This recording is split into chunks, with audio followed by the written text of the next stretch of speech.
अच्छा जी, इंडिफरेंस का हम स्टार्ट कर रहे हैं सबसे। अच्छा देखो, इंडिफरेंस कर्व के टॉपिक में ना जो सबसे मेन एमसीक्यूज जो आते हैं ना, वो आते हैं डायरेक्शंस के ऊपर। तो आपको मैं हल्का से रिवाइज करा रहा हूँ। जब भी पेपर में बात होगी नॉर्मल गुड के बारे में, इनकम एंड सब्स्टिट्यूशन इफेक्ट की मैं बात कर रहा हूँ। तो नॉर्मल गुड में आपको याद होगा कि सब्स्टिट्यूशन इफेक्ट और इनकम इफेक्ट कौन से डायरेक्शन में जाते हैं? सेम डायरेक्शन में जाते हैं। फिर दूसरा हमारा आता है इन्फीरियर गुड का केस। इन्फीरियर गुड के केस में क्या होता है? इन्फीरियर गुड के केस में जो है वो मेरा ऑपोजिट डायरेक्शन होता है। सब्स्टिट्यूशन एंड इनकम इफेक्ट जो है वो ऑपोजिट डायरेक्शंस में होते हैं। या दूसरे लफ्जों में आप इसको कह सकते हो कि मेरा जो सब्स्टिट्यूशन इफेक्ट है वो आउटवे करता है इनकम इफेक्ट को। तीसरा जो मेरा केस यहाँ पर होता है वो होता है गिफिन गुड का।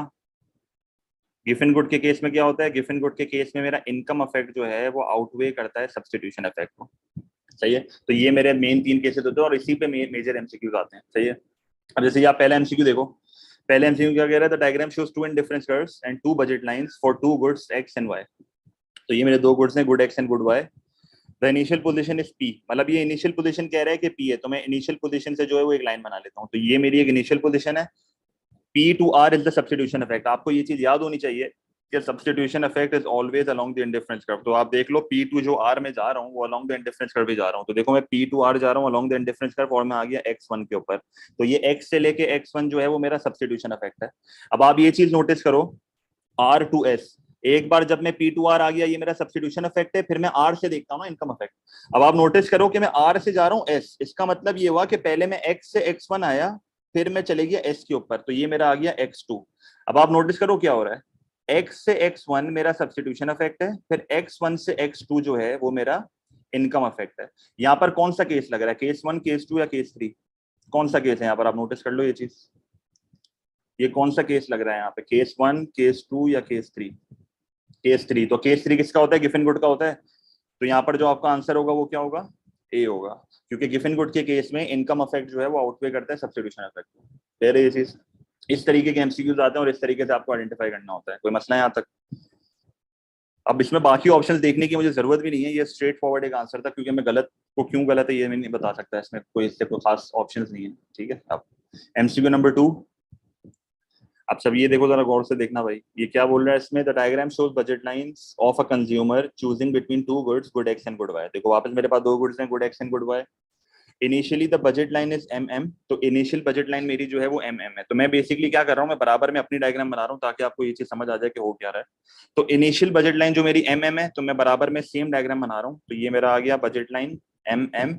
और मैं इनिशियल ऑपरेट का कर रहा हूँ, the consumer preferred position is point A. तो कंज्यूमर की प्रेफर्ड पोजीशन है पॉइंट ए।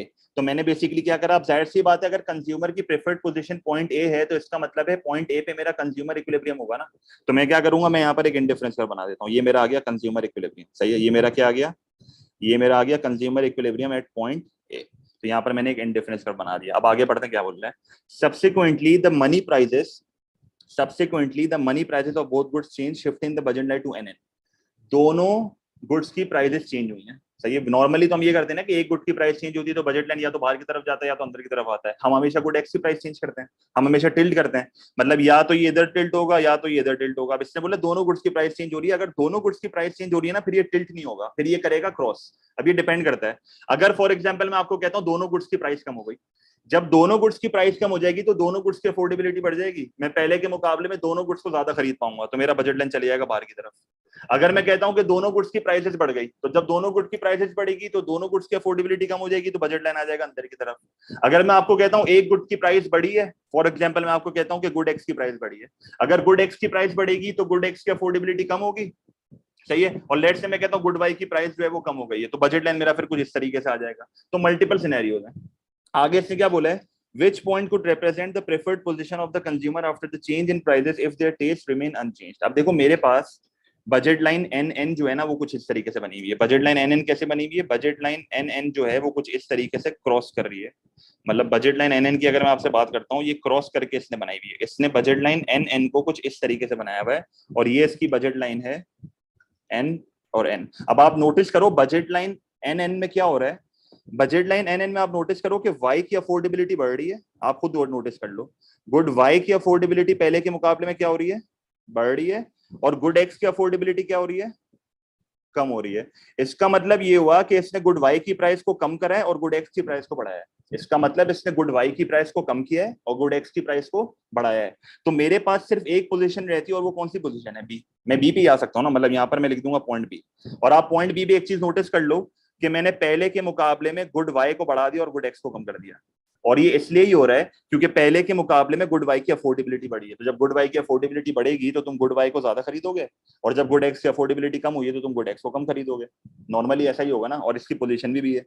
तो इसका मतलब ये हुआ कि अगर मैं बजट लाइन एन एन बनाता हूं तो मेरे पास सिर्फ एक ही सिनेरियो है कि मैं बजट लाइन बी के ऊपर आऊंगा, और कोई मेरे पास पोजीशन बची नहीं है।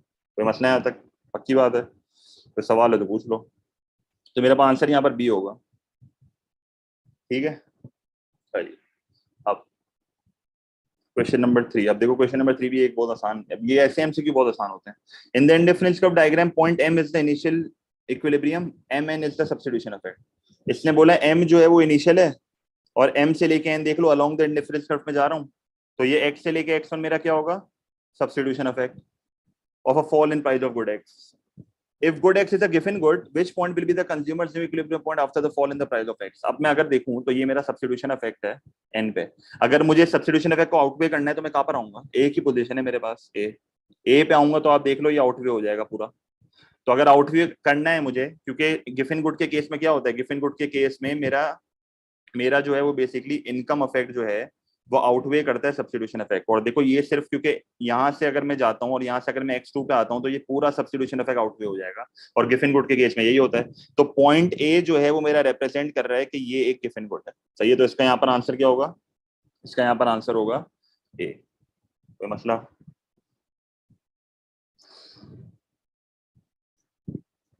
ले रहे चीज?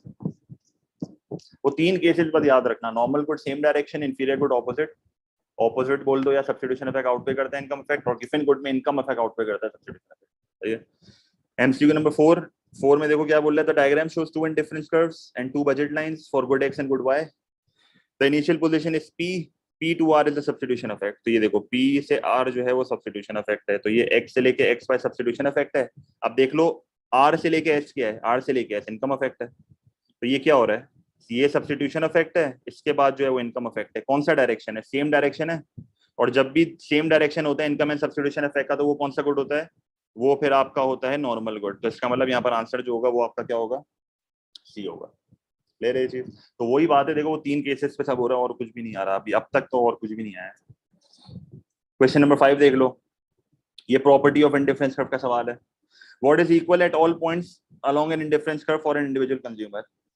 इंडिफरेंस कर्व की सबसे खास बात ये होती है कि हर इंडिफरेंस कर्व के ऊपर एक नंबर होता है टोटल यूटिलिटी का। याद है ये चीज? मैंने आपको बताया था कि लेट से मैं कहता हूं कि ये मेरा गुड वाई है, ये मेरा गुड एक्स है, और ये मेरा एक इंडिफरेंस कर्व है। इसको मैंने आपको याद कराया था किससे? रेक्टेंगुलर हाइपरबोला से, अगर आपको याद हो, यूनिटरी डिमांड से। यहाँ पर मैंने लिख दिया प्राइस और यहाँ पर मैंने लिख दी क्वांटिटी। यूनिटरी डिमांड कर्व पे क्या होता था? यूनिटरी डिमांड कर्व पे ये होता था कि चाहे तुम अपनी प्राइस को बढ़ा दो या तुम अपनी प्राइस को गिरा दो, तुम्हारा टोटल रेवेन्यू या टोटल एक्सपेंडिचर हमेशा जो है वो क्या रहेगा? सेम। क्योंकि तुम जितने से प्राइसेस को बढ़ाओ गिराओगे उतने से तुम्हारी क्वांटिटी बढ़ जाएगी, और तुम्हारा टोटल रेवेन्यू या टोटल एक्सपेंडिचर जो है वो हमेशा क्या रहेगा? अनचेंज रहेगा। तो चाहे ये पॉइंट ए हो या पॉइंट बी हो, तुम्हारा टोटल रेवेन्यू या टोटल एक्सपेंडिचर हमेशा सेम ही रहेगा। तो इसका मतलब ये हुआ कि इसको तुम यूटिलिटी से लिंक करो। इसमें यूटिलिटी की अगर मैं तुमसे बात करता हूँ इनडिफरेंस कर्व की, तो इनडिफरेंस कर्व के केस में क्या होता है? इनडिफरेंस कर्व के केस में हर इनडिफरेंस कर्व के ऊपर एक टोटल यूटिलिटी का नंबर होता है। जैसे फॉर एग्जांपल लेट्स से 70। अब चाहे मैं इस कंजम्पशन बंडल पे ऑपरेट करूं या मैं इस कंजम्पशन बंडल पे ऑपरेट करूं, इनकी मार्जिनल यूटिलिटी इस तरीके से एडजस्ट होगी कि मेरा टोटल यूटिलिटी जो है वो हमेशा क्या रहेगा? सेम रहेगा। ले रहे ये चीज? बिल्कुल। तो टोटल यूटिलिटी सेम होती है, मार्जिनल यूटिलिटी सेम नहीं होती, क्योंकि मार्जिनल यूटिलिटी तो चेंज होती है एमआरएस की वजह से, मार्जिनल रेट ऑफ सब्स्टिट्यूशन से। वो आपकी जो मार्जिनल यूटिलिटी है वो चेंज होती है, क्योंकि इंडिफरेंस कर्व की स्लोप क्या होती है? MUX over MUY। इसको क्या बोलते थे? Marginal rate of substitution. तो मार्जिनल यूटिलिटी चेंज होती है पर टोटल यूटिलिटी हमेशा सेम ही रहती है अलोंग द इंडिफरेंस कर्व। तो आप बोलोगे कि भाई इंडिफरेंस कर्व पे कौन सी सारी चीजें इक्वल होती हैं? टोटल यूटिलिटी इक्वल होता है। टोटल एक्सपेंडिचर या टोटल रेवेन्यू कहां पर इक्वल होता है? वो यूनिटरी डिमांड के केस में होता है, जिस शेप को क्या बोला जाता था? Rectangular hyperbola. मैं ये चीजें क्यों बता रहा हूँ? क्योंकि मार्च के पेपर में ये चीज भी उससे पूछी थी एक रिसेंट पेपर में। सही है। और ये मार्जिनल यूटिलिटी चेंज होती है क्योंकि वो स्लोप होती है इंडिफरेंस कर्व की, और मार्जिनल एक्सपेंडिचर ऐसा कोई चीज है नहीं अभी। कोई मसला यहाँ तक क्लियर है? तो 5 का आंसर आपका होगा डी। ठीक है, क्लियर है ये चीज 5? तो इस चीज को याद रखना, एमयू सेम नहीं होता, टीयू सेम होता है। एमयू तो चेंज होता है ड्यू टू एमआरएस। सही, फिर क्वेश्चन नंबर 6। अच्छा, ये क्वेश्चन नंबर 6 जो है ना, ये थोड़ा वो है, इसके लिए आपका वो डिपेंड करता है आपके कॉन्सेप्ट्स कैसे हैं, क्योंकि पीडीएफ्स जो है ना वो बहुत इंपॉर्टेंट है। लेक्चर पीडीएफ्स देखो क्या लिखा हुआ है, diagram shows 4 unusual demand curves. Unusual demand curves का मतलब क्या होता है, ये exceptional demand curves, exceptional indifference curves होते हैं। सही है, एक्सेप्शनल इंडिफरेंस कर्व्स का मतलब ये वो इंडिफरेंस कर्व है जो नॉर्मली पेपर में टेस्ट नहीं होते, P4 में नहीं आते है। Which curve indicates that the goods are perfect substitutes for the consumer. अब इस चीज को सुनना जरा, जब आप इंडिफरेंस कर्व की मेरी फाइल में जाओगे ना, 2 मिनट, इंडिफरेंस कर्व की जब आप फाइल में जाओगे तो ये मेरी इंडिफरेंस कर्व की पहली वाली फाइल है, ये intro to indifference curve and budget line. इस फाइल में जब आप जाओगे ना, तो इस फाइल में मैंने यहाँ पर चीज रखी हुई है एक्सेप्शनल डिमांड कर्व। तो यहाँ पर मैंने लिखा हुआ भी है कि ये निगलेक्टेड एरिया है, बच्चे ये नहीं पढ़ते। सही है, इसमें 2 मैंने आपके सामने एक्सेप्शनल इंडिफरेंस कर्व रखे हुए हैं, एक आपका परफेक्ट सब्स्टिट्यूट का है और एक आपका परफेक्ट कॉम्प्लीमेंट्स का है। तो इसकी नॉलेज आपको होनी चाहिए। अगर मैं आपको बिल्कुल वो बताऊं ना, जैसे अगर जैसे आपको पेपर पॉइंट ऑफ व्यू से देखना है, तो अगर आप इसको रट्टा भी मार लोगे तो काम हो जाएगा। पर एक बार ये इस फाइल पे जाके ना तरीके से ये पैराग्राफ्स वगैरह ये सारी चीजें पढ़ लेना। परफेक्ट सब्स्टिट्यूट का इंडिफरेंस कर्व कुछ इस तरीके से होता है, इस तरीके से। सही है, ये कुछ इस तरीके से होता है। और परफेक्ट कॉम्प्लीमेंट्स का कैसे होता है, इस तरीके से। कभी कभार पेपर में ये इसको राइट एंगल्ड इंडिफरेंस कर्व भी बोलता है, कभी कभार ये इसको पेपर में क्या बोलता है, right angled indifference curve. Right angled indifference का मतलब क्या है, ये 90 डिग्री। समझ आई ये चीज? तो कभी कभार ये इसको राइट एंगल्ड इंडिफरेंस कर्व भी बोलता है। ऑप्शंस में आप देखोगे ये इसी टॉपिकल में आ जाएगा, मुझे तो याद है एमसीक्यू सारे।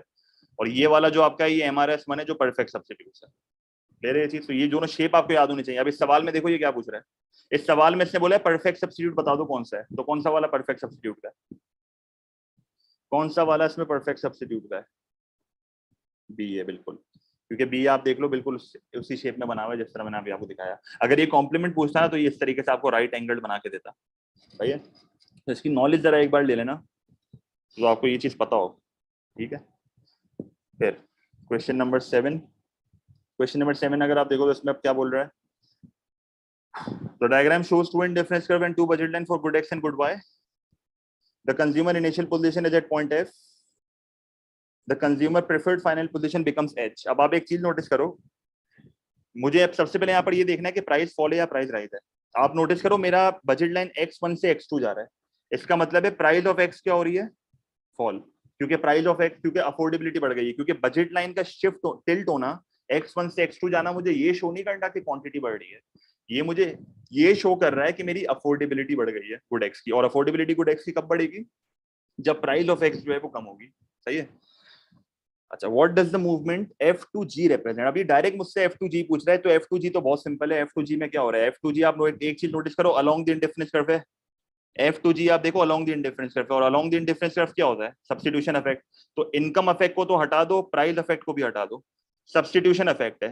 प्राइस फॉल है कि प्राइस राइज है, हमने अभी ये चीज देख ली कि प्राइस फॉल है, तो आप बोलोगे ये सब्स्टिट्यूशन इफेक्ट है फॉर प्राइस फॉल। समझ आ गई ये चीज का मसला? Question number 8। The diagram shows 2 indifference curves and 2 budget lines for good x and good y. The consumer's preferred final position becomes h. इसने डायरेक्ट फाइनल पोजीशन बताई है h। सही है, अब वही बात है, देखो ये x1 से x2 जा रहा है, x1 से x2 जाने का मतलब है प्राइस ऑफ x जो है वो कम हो रही है, अफोर्डेबिलिटी बढ़ रही है। इनिशियल पोजीशन मेरी f होगी, पहले मैं जाऊंगा f से g, जब मैं f से g जाऊंगा तो ये क्या रिप्रेजेंट कर रहा है, सब्स्टिट्यूशन इफेक्ट। फिर ये मुझे बोल रहा है फिर मैं जा रहा हूँ h के ऊपर। अब ये जो मैं एच के ऊपर जा रहा हूं तो ये क्या है, ये अगर मैं एक बार जी पे आ गया और अगर मैं जी से एच जा रहा हूं तो ये जी से एच क्या होगा, ये जी से एच मेरा होगा इनकम इफेक्ट, क्योंकि एफ से जी सब्स्टिट्यूशन इफेक्ट है, जी से एच इनकम इफेक्ट है। तो जी से एच जो है वो मेरा और जाहिर सी बात है एक और चीज आप देख लो, ये यहाँ पर एक और इंडिफरेंस कर्व भी होगा कुछ इस तरीके से, पूरा इनकम एंड सब्स्टिट्यूशन का ग्राफ बन गया ये। यहाँ पर भी एक और होगा इंडिफरेंस का कुछ इस तरीके से, इससे बनाया हुआ नहीं है क्योंकि ये इमेजिनरी बजट लाइन होती है ना, ये कभी कभी बना के नहीं देता, ये खुद बनानी होती है अपने को। तो ये पहली बात तो ये कि ये जो है वो हमारा इनकम इफेक्ट है, तो एक ही ऑप्शन है इनकम इफेक्ट का, यही आंसर होगा। और ये देखो फॉल इन प्राइस है, देखो यहाँ पे लिखा हुआ है फॉल इन प्राइस, ले रहे ये चीज। तो अगेन ये एक आसान सवाल था, स्ट्रेट फॉरवर्ड। प्राइस इफेक्ट ये होगा नहीं, सब्स्टिट्यूशन इफेक्ट ये है नहीं, तो यहाँ पर ये आंसर है। कोई मसला? बिल्कुल प्राइस फॉल हो रही है ना, ये फॉल। सही है, इतने मुश्किल नहीं होते इनकम एंड सब्स्टिट्यूशन के। उसके अलावा जो आते हैं ना वो थोड़े अजीब होते हैं। जैसे देखो ये एक सवाल है, इसमें बच्चे बहुत बंडे मारते हैं, ये मुझे याद है अच्छे से। A consumer demands two goods X and Y, the indifference curve diagram shows the effect of a change in the price of one of these goods on the consumer equilibrium. सही है।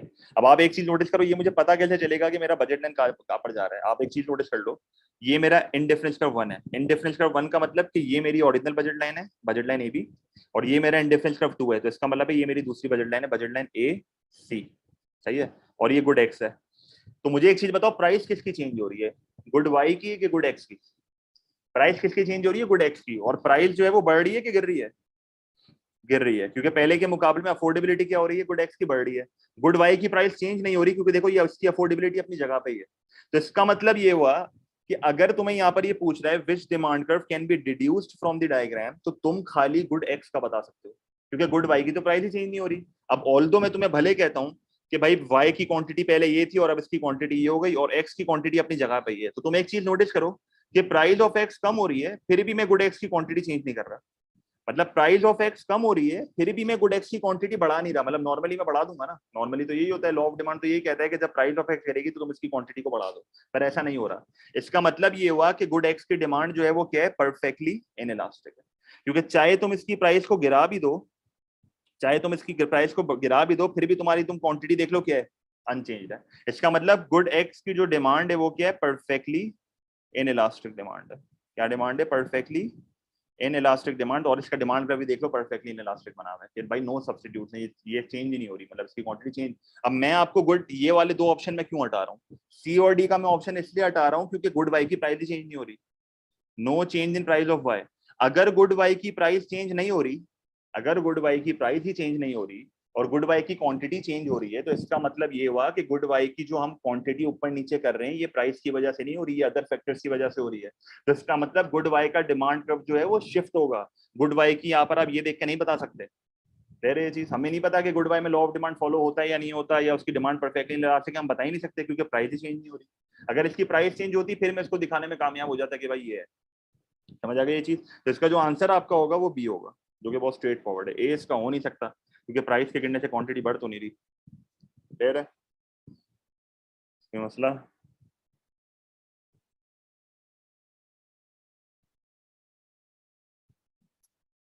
आप ये 9 था, ये एमसीक्यू नंबर 10। देखो 10 में ये क्या कह रहा है, 10 में ये कह रहा है which statement about indifference curve is correct. कौन सी स्टेटमेंट इंडिफरेंस कर्व के बारे में करेक्ट है? The indifference curves for inferior good can show higher satisfaction on lower curves. ऐसा हो सकता है? मतलब ये बेसिकली बताऊं क्या कह रहा है पहली स्टेटमेंट पे, ये कह रहा है जो इंडिफरेंस कर्व ओरिजिन से करीब होगा उसकी सेटिस्फेक्शन ज्यादा होगी। क्या ऐसा होता है? हमेशा याद रखना, याद करो इंडिफरेंस कर्व की property, further the indifference curve away from the origin उतनी ज्यादा सेटिस्फेक्शन होगी। मतलब अगर इस इंडिफरेंस कर्व पे फॉर एग्जांपल सेटिस्फेक्शन 70 है, तो इस पे 80 होगी, इस पे 100 होगी। जितना इंडिफरेंस कर्व दूर होता जाएगा उस पे सेटिस्फेक्शन बढ़ती जाएगी। तो लोअर कर्व्स पे सेटिस्फेक्शन हायर नहीं होती, लोअर कर्व पे सेटिस्फेक्शन लोअर ही होती है। तो एक को हटा दो। The indifference curve for normal good show a diminishing marginal rate of substitution. ये भी एक प्रॉपर्टी है। ये जो इंडिफरेंस कर्व जो है वो डाउनवर्ड स्लोपिंग होता है एक नॉर्मल गुड का। ये जो इंडिफरेंस कर्व है इसकी स्लोप क्या होती है, इसकी स्लोप होती है एमआरएस। और ये एमआरएस जो है वो फॉल होता है। ये एमआरएस क्यों फॉल होता है, क्योंकि हर बेसिक गुड में law of diminishing marginal utility follow होता है, और एमआरएस जो है वो डिमिनिश होता है। अगर आपको याद हो, स्लोप हमेशा जो है वो क्या आती है, स्लोप हमेशा आती है negative, MU X over MU Y वाली, क्योंकि ये डाउनवर्ड स्लोपिंग है, और जो भी डाउनवर्ड स्लोपिंग लाइन आएगी उसकी स्लोप हमेशा नेगेटिव होगी। और इंडिफरेंस कर्व की स्लोप क्या होती है, MU X over MU Y. तो इसका मतलब एमआरएस क्या हो रहा है, डिमिनिश हो रहा है ना। अगर एक स्लोप है ही नेगेटिव, तो नेगेटिव का मतलब गिर रही है, इसका मतलब एमआरएस जो है वो डिमिनिश होता है अलोंग द इंडिफरेंस कर्व। तो बी वाली स्टेटमेंट जो है वो सही है for a normal good. The indifference curve for perfect complement go through the origin. क्या ओरिजिन से जाते हैं इंडिफरेंस कर्व? नहीं। कॉम्प्लीमेंट्स का इंडिफरेंस कर्व तो ऐसा होता है, अभी अभी मैंने आपको दिखाया कॉम्प्लीमेंट का इंडिफरेंस कर्व कैसा होता है, कुछ इस तरीके का होता है। ये इंडिफरेंस कर्व होता है कॉम्प्लीमेंट्स का, अभी अभी मैंने आपको दिखाया ये वाला, ये देख लो, ये कॉम्प्लीमेंट्स का इंडिफरेंस कर्व होता है। सही है। अच्छा फिर the indifference curve for perfect substitutes are right angled. Substitutes के लिए राइट एंगल नहीं होते, ये कॉम्प्लीमेंट्स के लिए राइट एंगल होते हैं। कह रहे ये चीज, परफेक्ट सब्स्टिट्यूट का राइट एंगल नहीं होते, परफेक्ट सब्स्टिट्यूट्स का ऐसा होता है, ये देखो ये बिल्कुल स्ट्रेट लाइन होती है, ये इस तरीके के होते हैं। सही है। कांस्टेंट अपॉर्चुनिटी कॉस्ट की तरह होते हैं जो एएस लेवल में नहीं पढ़ते। कोई मसला?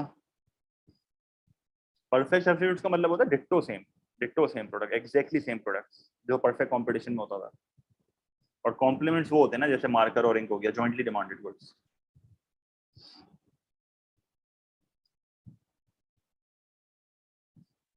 परफेक्ट कॉम्प्लीमेंट्स तो ऐसे होते हैं जो जैसे लेफ्ट शू राइट शू, इस तरीके से। There is where do we have to do topicals from, तो ग्रुप पे एक्टिव रहो बेटा। ग्रुप पे टीचर मैसेज ऐसे तो नहीं भेजता, बहुत बिजी होते हैं आप लोग अपने ग्रुप चैट्स में कि टीचर का ग्रुप नहीं खोलने का टाइम मिल रहा। 11 the diagram shows two indifference curves for a consumer। सही, तो diagram shows two indifference curve for a consumer, what can be concluded if the consumer's equilibrium moves from Q to R। अगर मैं Q से R जा रहा हूं तो ये बेसिकली क्या हो रहा है, ये मेरी सेटिस्फेक्शन मैक्सिमाइज हो रही है। ये मेरी सेटिस्फेक्शन क्या हो रही है, मैक्सिमाइज, क्योंकि जितना इनडिफरेंस कर्व ओरिजिन से दूर होगा, जितना इनडिफरेंस कर्व आपका बाहर की तरफ जाएगा, उतनी आपकी सेटिस्फेक्शन बढ़ेगी। और ये कौन करता है, ये एक रैशनल कंज्यूमर करता है।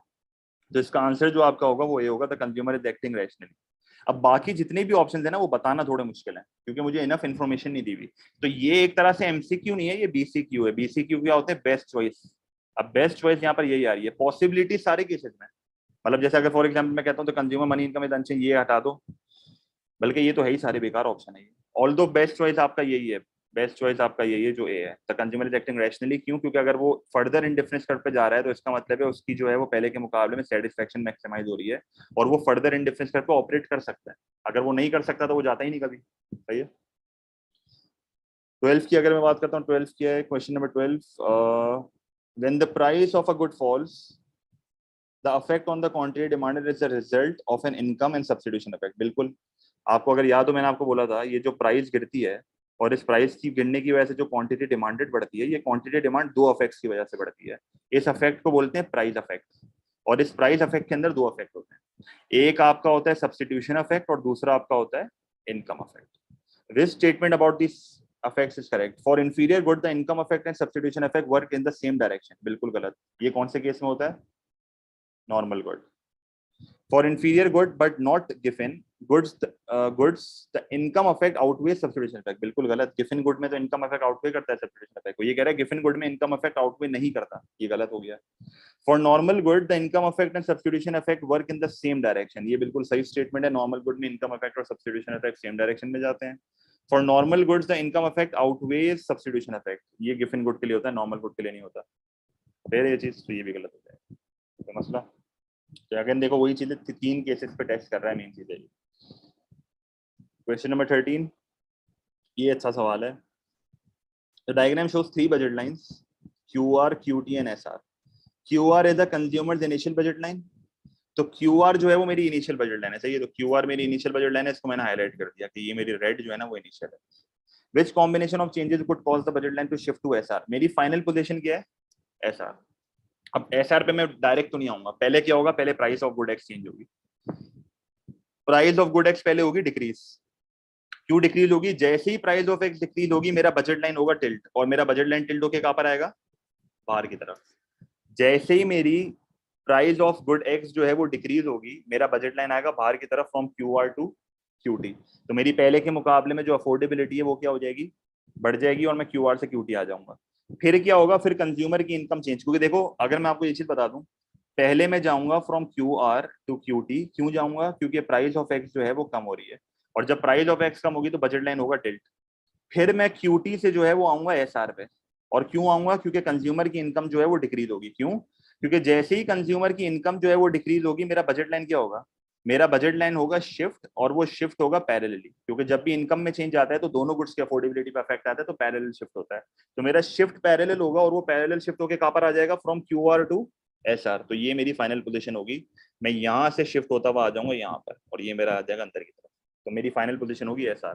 तो मेरी प्राइस जो है वो डिक्रीज होनी चाहिए, और इनकम भी जो है वो डिक्रीज होनी चाहिए। तो यहाँ पर मेरा आंसर क्या होगा, यहाँ पर मेरा आंसर होगा ए। समझ आ गया ये चीज, कोई मसला,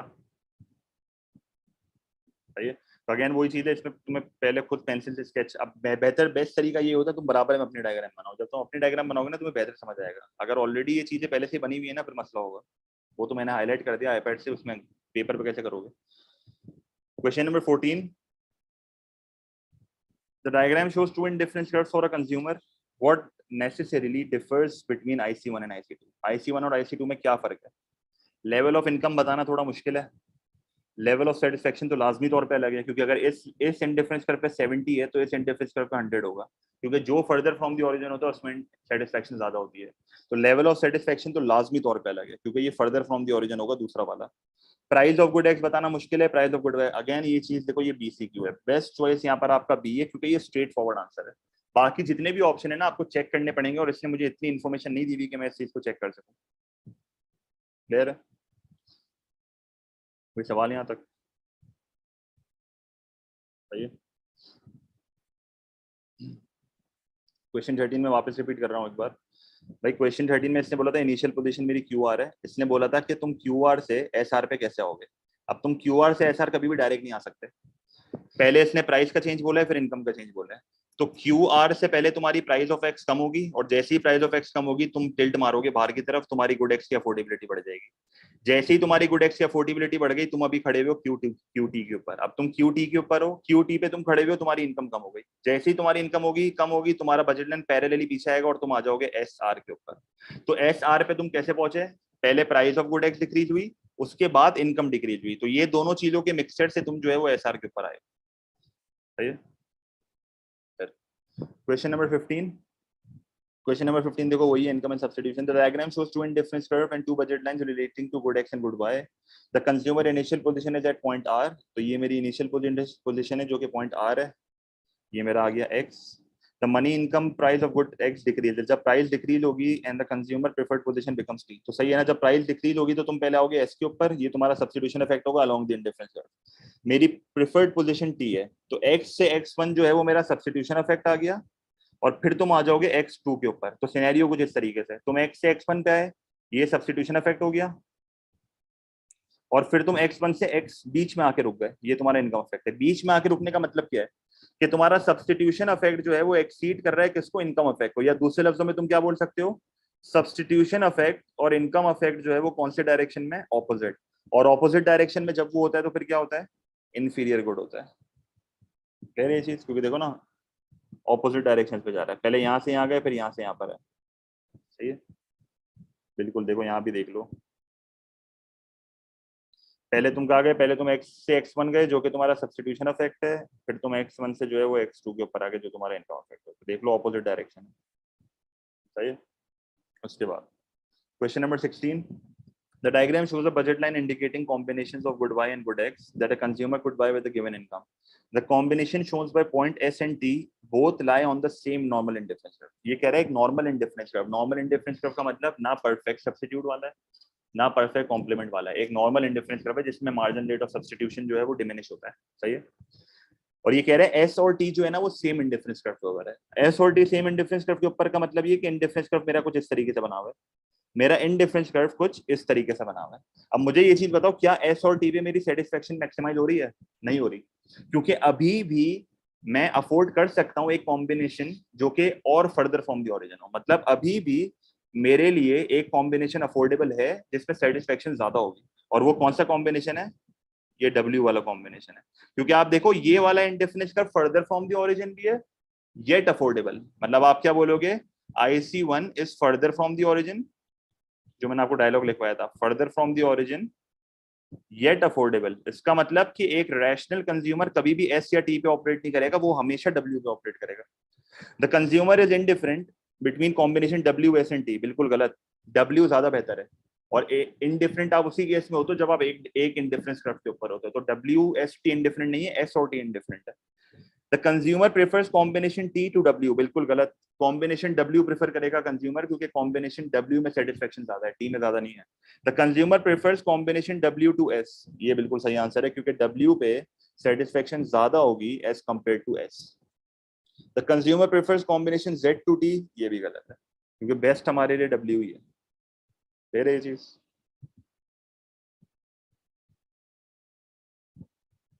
मसला सही। फिर question number 17। In the diagram consumer's budget line shift from JK to GH। अब अगर मैं JK से GH शिफ्ट हो रहा हूं तो ओरिजिनल मेरा कौन सा है? ओरिजिनल मेरा जेके, तो मैंने जेके पे एक बजट लाइन बना दी, मैं जीएच पे शिफ्ट हो रहा हूँ। जीएच पे अगर मैं शिफ्ट हो रहा हूँ तो आप नोटिस करो कि ये मेरा जो है वो नीचे आ रहा है और ये मेरा जो है वो बाहर की तरफ जा रहा है। इसका मतलब ये हुआ कि गुड वाई जो है, गुड वाई जो है वो महंगा हो रहा है और गुड एक्स जो है वो सस्ता हो रहा है। और ये रिलेटिव चेंज इन प्राइजेस है। हमेशा एक चीज याद रखना, अब सुन लो, मैं आपको एमसीक्यू का टोटका बता रहा हूँ। जब भी बजट लाइन आपस में क्रॉस करें ना, दो बजट लाइन आपस में क्रॉस करें, जब भी दो बजट लाइन आपस में क्रॉस करते थे तो हम क्या करते थे, हम इन पे ये बनाते थे, इंडिफरेंस का बनाते थे कुछ इस तरीके का, मतलब बीच में से जगह छोड़ते थे और ये एक इंडिफरेंस कर बनाते थे। तो ये सब्स्टिट्यूशन इफेक्ट के लिए हम करते थे ना। हमेशा याद रखना, जब भी दो बजट लाइन आपस में क्रॉस करते हैं तो आप समझ जाओ वो रिलेटिव चेंज इन प्राइजेस होता है। वो क्या होता है, वो रिलेटिव चेंज इन प्राइजेस। तो आप हमेशा ऑप्शन में एक ऐसा ऑप्शन ढूंढोगे जिसमें रिलेटिव चेंज इन प्राइजेस का ऑप्शन हो। There has been an increase in the consumer's money income, अगर कंज्यूमर की मनी इनकम बढ़ती ना तो बजट लाइन बाहर की तरफ शिफ्ट होता और वो पैरेलल शिफ्ट होता, ये क्रॉस नहीं करता आपस में। There has been a decrease in the consumer's real income, अगर कंज्यूमर की रियल इनकम कम होती ना तो ये थोड़ा यहाँ पर बताना मुश्किल है, क्योंकि इसने मुझे ये नहीं बताया हुआ कि गुड वाई की प्राइस कितने से चेंज हो रही है, गुड एक्स की प्राइस कितने से चेंज हो रही है, फिर रियल इनकम पे क्या फैक्टर है, ये बताना थोड़ा मुश्किल है। आप इस डेटा के साथ नहीं बता सकते ये। Good Y has become relatively more expensive, ये देखो गुड वाई जो है वो रिलेटिवली जो है वो ज्यादा एक्सपेंसिव हो गया कंपेयर टू गुड एक्स, तो ये आपका सही ऑप्शन होगा। और ये जितने भी ऐसे एमसीक्यूज आते हैं, हर एमसीक्यू में रिलेटिव चेंज इन प्राइजेस की बात करनी है, सही है। उसके बाद the price of good x has increase, अगर सिर्फ गुड एक्स की प्राइस बढ़ती तो मेरा बजट लाइन टिल्ट होता अंदर की तरफ। मतलब अगर सिर्फ गुड एक्स की प्राइस बढ़ती ना तो मेरा बताऊं सीन क्या होता, मैं जे के से आता इधर, मतलब ये मेरा जे के होता, मैं आता अंदर की तरफ और ये मेरा बस खाली टिल्ट होता। रिलेटिव चेंज इन प्राइस में क्रॉस करता है, सिर्फ एक गुड की प्राइस चेंज होती है तो टिल्ट करता है, सही है। तो ये डी भी नहीं होगा यहाँ पे, सही है। तो आपका सिर्फ यहाँ पर एक ऑप्शन जो है वो लायबल है, वो कौन सा है, वो सी है, जो कि रिलेटिव चेंज इन प्राइसेस वाली बात कर रहा है। Question number 18, the table shows substitution and income effects for normal good and for an inferior good as the price of the good changes, सही है। which combination is correct, type of good inferior है, price fall है। जब price fall होगी तो substitution effect positive होगा। Positive का मतलब जब प्राइस फॉल होगी तो सब्स्टिट्यूशन इफेक्ट के अकॉर्डिंगली क्वांटिटी क्या होगी, बढ़नी चाहिए। ये कह रहा है नेगेटिव है, नेगेटिव का मतलब ये कह रहा है कि प्राइस के गिरने से सब्स्टिट्यूशन इफेक्ट में क्वांटिटी गिरेगी, ऐसा नहीं होता। आप बोलोगे सब्स्टिट्यूशन इफेक्ट जो है वो क्या होगा, पॉजिटिव होगा, तो ऑप्शन ए गलत हो गया। गुड इंफीरियर है, प्राइस जो है वो आपकी राइज हो रही है, प्राइस राइज हो रही है तो सब्स्टिट्यूशन इफेक्ट नेगेटिव होगा, बिल्कुल सही है, क्योंकि जब प्राइस बढ़ेगी तो सब्स्टिट्यूशन इफेक्ट के अकॉर्डिंगली क्वांटिटी कम हो जाएगी। इनकम इफेक्ट इसका नेगेटिव नहीं हो सकता, ये तो सेम डायरेक्शन हो जाएगा। सब्स्टिट्यूशन इफेक्ट भी बोल रहा है क्वांटिटी को गिराओ, इनकम इफेक्ट भी बोल रहा है क्वांटिटी को गिराओ। इंफीरियर गुड में तो ऑपोजिट डायरेक्शन होता है ना, तो आपका फिर इनकम इफेक्ट जो है वो यहाँ पर पॉजिटिव होना चाहिए, तो ये भी ऑप्शन नहीं हो सकता आपका। नॉर्मल गुड के केस में क्या कह रहा है कि प्राइस जो है वो फॉल हो रही है, सब्स्टिट्यूशन इफेक्ट पॉजिटिव है, जो कि बिल्कुल सही है, क्योंकि जब प्राइस फॉल होगी तो सब्स्टिट्यूशन इफेक्ट के अकॉर्डिंगली क्वांटिटी बढ़ेगी तो पॉजिटिव। और ये भी पॉजिटिव है, इसका मतलब सेम डायरेक्शन फॉलो हो रहा है और नॉर्मल गुड का सिनेरियो यहाँ पर मीट हो रहा है, तो आंसर यहाँ पर सी होगा। Normal good price change rice, ये पॉजिटिव नहीं हो सकता, ये नेगेटिव होगा। अगर प्राइस बढ़ रही है तो सब्स्टिट्यूशन इफेक्ट नेगेटिव होगा, इसका मतलब क्वांटिटी गिरनी चाहिए, सही है। तो देखो ये इस तरह टेबल में भी बना के दे सकता है आपको। तो आपको अगेन वही चीज, अगर आपको वो चीज याद है, तीन केसेस, ऑपोजिट वाला, सेम डायरेक्शन वाला, आउटवे वाला, सही है। तो ये सारे आपको याद होने चाहिए गिवन नॉर्मल इंफीरियर के। बहुत स्ट्रेट फॉरवर्ड और आसान सवाल आते हैं और हर साल इसका एक एमसीक्यू आता है। Question number 19, when does the slope of the budget line always change, always. Budget line की स्लोप क्या होती है, बजट लाइन की स्लोप होती है ratio of prices. Budget line की स्लोप क्या होती है, बजट लाइन की स्लोप होती है रेशियो ऑफ प्राइजेस। और रेशियो ऑफ प्राइजेस क्या होते हैं, P X over P Y, ये मेरा रेशियो ऑफ प्राइजेस होता है, P X over P Y. Ratio of prices कब चेंज होता है, जब प्राइस में चेंज आता है। जब प्राइस में चेंज आएगा तो ये स्लोप चेंज होगी। A person buys more of one of the two goods, इससे स्लोप का कोई लेना देना नहीं है। A person income changes, income के चेंज होने से स्लोप पे कोई फर्क नहीं पड़ता। अगर आपको याद हो जब हम आईसीसी करते थे, इनकम कंजम्पशन कर्व बनाते थे, जब इनकम चेंज होती थी उसमें प्राइस में थोड़ी कोई चेंज आता है। One of the two goods becomes more desirable, again the price of one good one of the two good changes, yes. जैसे फॉर एग्जांपल मैं कहता हूँ मेरी स्लोप चल रही थी P X over P Y, और मेरी फॉर एग्जांपल मैं आपको कहता हूँ कि for example price of X जो है वो कम हो गई। अब अगर प्राइस ऑफ एक्स कम होगी ना तो मेरी स्लोप चेंज हो जाएगी, कैसे हो जाएगी, ये हो जाएगा P X one over P Y, ये स्लोप ये हो जाएगी। P X over P Y से मैं आ जाऊंगा P X one over P Y. कोई मसला यहाँ तक, देखो स्लोप चेंज हो गई, क्लियर है, क्लियर।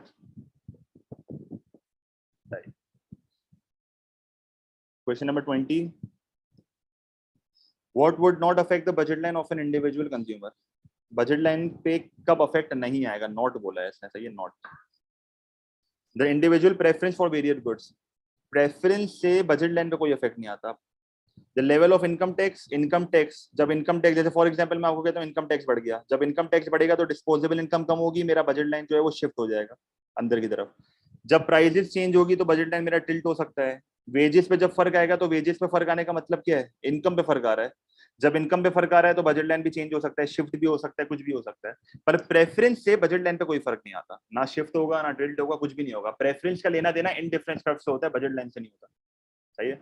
क्योंकि इन डिफरेंस कर्व को दूसरे लफ्जों में प्रेफरेंस कर्व भी बोलते हैं, अगर आपको याद हो। सही है। Question number 21, what is not held constant when calculating the income effect of a change in the price of a good? What is not held constant when calculating the income effect of the price of a good? ऐसी कौन सी चीज है जिसको अपन constant नहीं रखते?